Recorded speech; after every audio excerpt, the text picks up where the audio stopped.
say on Eclipse downloads. Click on download.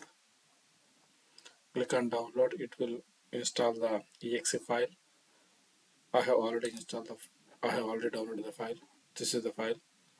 Click on the exe file.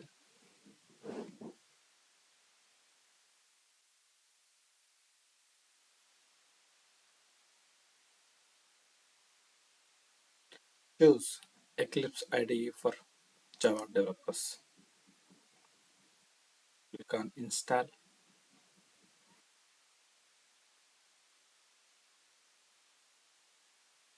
Click on launch.